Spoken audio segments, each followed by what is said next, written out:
Videos देखने के लिए सब्सक्राइब करें जनसत्ता.com, बेल आइकन दबाकर पाएं लेटेस्ट नोटिफिकेशन। नमस्कार, जनसत्ता पर आपका स्वागत है। भारतीय जनता पार्टी यानी कि बीजेपी को एक साल के भीतर अपने दो सबसे पुराने साथियों को गंवाना पड़ा है।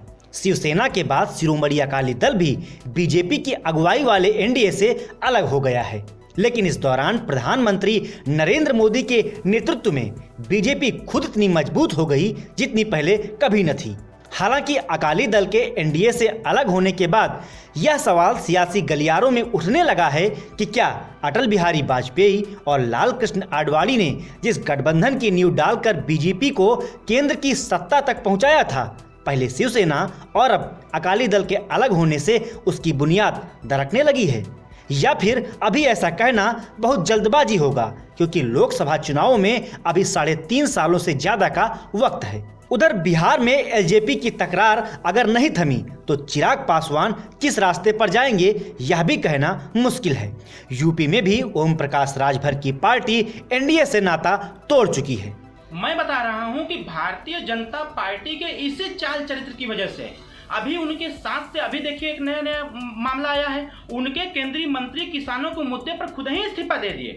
ये कहीं ना कहीं इस चीज को साबित करता है कि भारतीय जनता पार्टी के साथ कोई रहना नहीं चाहता है और इसीलिए हमारे सुहेल देव भारतीय समाज पार्टी के राष्ट्रीय अध्यक्ष जी ने, ओम प्रकाश राजभर जी ने भारतीय जनता पार्टी को बखूबी पढ़ लिया है और इसीलिए भारतीय जनता पार्टी को भारतीय झूठ पार्टी के तौर पर देखने का काम कर रहे हैं। पूरे प्रदेश को बता रहे हैं कि भारतीय जनता पार्टी नहीं, ये भारतीय झूठ पार्टी है जो चुनाव के पहले गठबंधन तक वो सारी एजेंडे को स्वीकार करती है और चुनाव बीत जाने के बाद वो सारे एजेंडे को दरकिनार कर देती है। वहीं एनडीए से गठबंधन तोड़ने के बाद शिवसेना नेताओं की तरह ही अकाली दल के अध्यक्ष सुखबीर सिंह बादल का भी गुस्सा फूटा है। उन्होंने बीजेपी को खरी खोटी सुना दी। सुखबीर बादल ने कहा, पीएम मोदी के नेतृत्व वाला एनडीए अपनी विश्वसनीयता खो चुका था और सिर्फ नाम का गठबंधन बचा था। बीते 7, 8, 10 सालों से एनडीए सिर्फ नाम का था और एनडीए में कुछ भी नहीं था। कोई बातचीत नहीं, कोई योजना नहीं और ना ही कोई बैठक। मुझे बीते 10 सालों में एक भी दिन याद नहीं जब पीएम ने चर्चा के लिए कोई बैठक बुलाई हो और बताया हो कि उनके मन में क्या है। उधर शिवसेना ने कहा है कि जिन कारणों से एनडीए की स्थापना हुई वे कारण ही मोदी के बवंडर में नष्ट हो गए।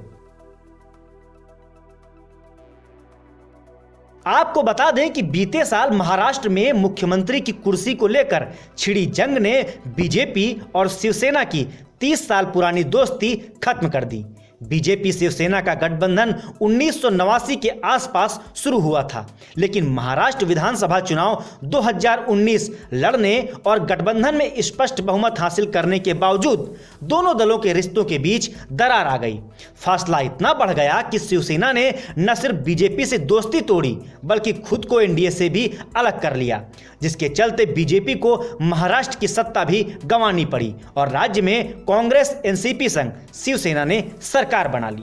जब एनडीए बना था तो उसका नेतृत्व करते हुए बीजेपी की कोशिश थी कांग्रेस की सरकार के समांतर एक नई सरकार देना, सत्ता में परिवर्तन। इस कोशिश में वक्त लगा एनडीए को और कभी 13 दिन की, कभी 13 महीने की सरकार बनी और फिर अपने दम पर वो सरकार में भी आई। लेकिन उसके बाद अब जबकि वो बीजेपी अपने दम पर सत्ता में है तो गठबंधन की आवश्यकता वो नहीं रही।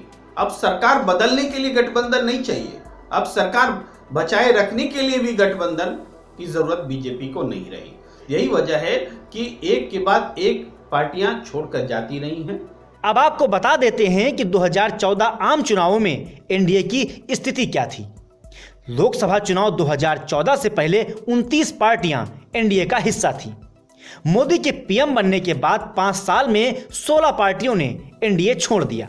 2019 आम चुनाव में एनडीए की स्थिति की बात करें तो लोकसभा चुनाव 2019 से ठीक पहले बीजेपी ने दावा किया था कि एनडीए में करीब 42 दल उसके साथ हैं।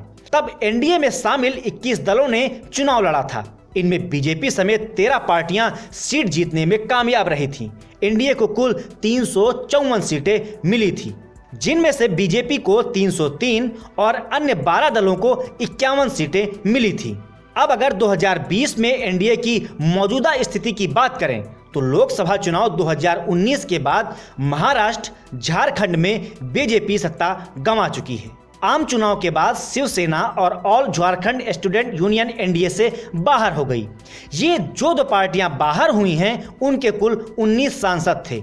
फिलहाल एनडीए में 26 पार्टियां हैं। इनमें से 17 पार्टियां ऐसी हैं जिनके लोकसभा या राज्यसभा में सदस्य हैं। फिलहाल एनडीए घटक दल 22 राज्यों में फैला हुआ है। 18 राज्यों में एनडीए की सरकार है।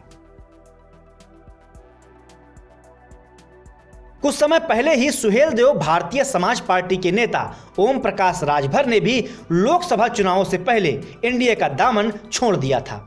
कहा जाता है कि बीजेपी के लिए अपना दल के बाद राजभर की पार्टी बड़ी मायने रखती थी।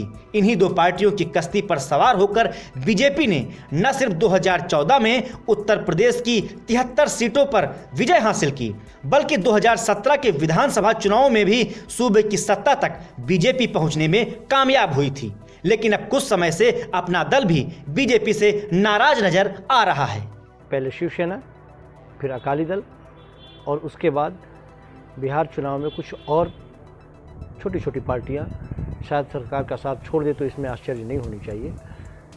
दरअसल जिस समय एनडीए का निर्माण किया गया था उस समय सत्ता परिवर्तन की बात, लेकिन सत्ता चाहत की बात सबसे सर्वोपरि थी और धीरे धीरे उनकी जो मंशा थी वो धीरे धीरे पूरी होती चली गई। और एनडीए ने जिन जिन पार्टियों के सर पे हाथ रखा, चाहे वो छोटी छोटी पार्टियाँ हों, खास करके भारतीय जनता पार्टी की यदि हम बात कर लें तो उन्होंने जिनके सर पे भी हाथ रखा धीरे धीरे उनका अस्तित्व संकट में आता चला गया। और आज जब भारतीय जनता पार्टी एक मजबूत मुकाम पे पहुंच चुकी है, भारतीय जनता पार्टी को ये लगने लगा है कि ये जो हमारी पार्टियां थी सहयोगी, आज ना भी हो तो हम खुद में इतने सक्षम हैं कि हम अपनी सरकार चला लेंगे। उधर झारखंड विधानसभा चुनाव से ठीक पहले ऑल झारखंड स्टूडेंट यूनियन यानी कि आजसू की सियासी राहें भी बीजेपी से अलग हो गईं। इस विधानसभा चुनाव में आजसू ने बीजेपी से अपनी सीटों की डिमांड बढ़ा दी थी, जिसके चलते दोनों ही पार्टियों की राहें अलग हो गई। जैसा कि आप जानते हैं कि एनडीए जो घटक दल है उसमें भारतीय जनता पार्टी सबसे बड़ी पार्टी है। आज केंद्र में भारतीय जनता पार्टी के पास 303 सीटें हैं।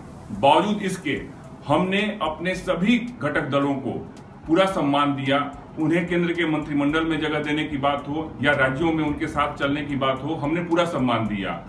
अगर ये सवाल उठता है, चाहे वो शिवसेना उठाती हो या अकाली दल उठाते हो, तो ये तो उनसे पूछना चाहिए।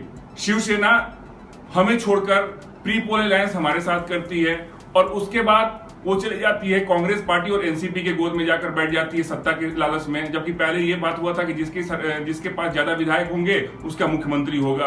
तो ये सवाल तो शिवसेना से पूछना चाहिए, उद्धव ठाकरे से पूछना चाहिए कि उन्होंने शिवसेना क्यों छोड़ी।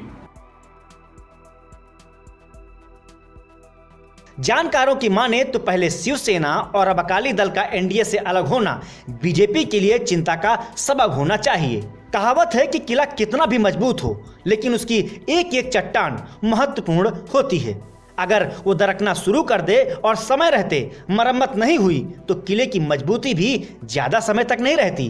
विपक्ष तो अब कहने लगा है कि मोदी तो किसी को भाव ही नहीं देते। जाहिर है विपक्ष का इशारा एनडीए से दूर होते दलों की ओर है। फिलहाल इस मसले पर क्या है आपकी राय, हमें बताएं कमेंट बॉक्स में। साथ ही साथ देश दुनिया से जुड़ी हर खबर के लिए आप बने रहिए जनसत्ता के साथ। नमस्कार।